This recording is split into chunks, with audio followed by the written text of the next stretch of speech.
Hello, everybody out there. My name is Sia, and this is the very first episode of the Sia School Podcast. I call it Sia School because I also have a YouTube channel that has like some cool songs for kids called Sia School.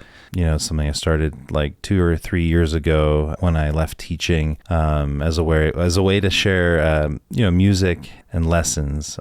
Sia School, you can find those videos if you're interested at youtube.com/Sia School. That's SIA School. They're fun original songs. I actually just put out a music video recently called The Song About Maps and Globes.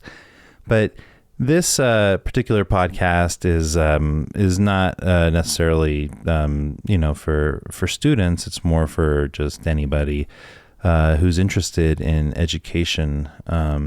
So I taught elementary school, taught first and second grade for more than 10 years at a bilingual public school here in Colorado, in Boulder. And I just kind of have always been really fascinated by education and politics and, pedagogy, all of that stuff. And so I thought I'd create a podcast that, can kind of go, together with my YouTube channel. I can talk about that stuff too, because I feel like some of the audience might be interested in those songs, but then also talk about just kind of my views and opinions on education and politics around all of that stuff. So this is the very first episode of the Sia School Podcast. And after the commercial break, I'll be talking to you guys about some of the news from today and some of my perspectives. Alrighty, see you after the break. Welcome back, everybody, to the Sia School Podcast. So a topic that's been in the news quite a bit are, parents at school board meetings. Obviously, COVID has been very polarizing and, parents have a lot of different opinions about what should be happening in schools. Me personally, I feel like erring on the side of safety, listening to doctor recommendations, the health experts, all of that.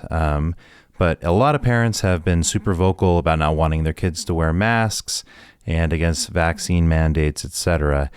And recently, Merrick Garland, the Attorney General, wrote a memo kind of saying that, some of these parents, could maybe be equated somehow with, domestic terrorists, because, there's basically been some really unruly meetings. There's been some life threats, et cetera, et cetera.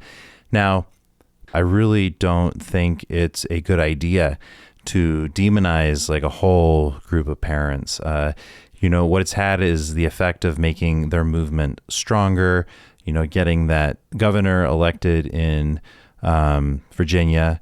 And, you just make an enemy out of this huge group of parents. And so, my advice for school boards, is to run the meetings as cordially, I guess, as possible. And, very patient and not escalate, etc. And obviously, if people break the law, to use the police, to call the police and have people arrested that break the law.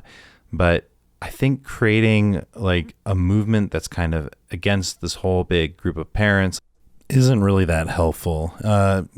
Better to, try to understand where they're coming from, the best that you can. Reaching across the aisle, befriending people that have different views. I think that, I just think that can't be stressed enough these days. And I think really politically expedient, for school boards and for politicians, to just kind of try to tone down the rhetoric instead of, creating a big group of enemies.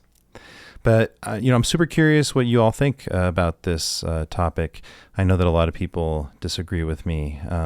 You can always leave a comment on my Facebook page, Sia School. You can look that up. Or there's also The Sia School is a Twitter handle as well if you want to join in on the conversation. Alrighty, well, thank you so much for joining me on my first podcast, the Sia School Podcast.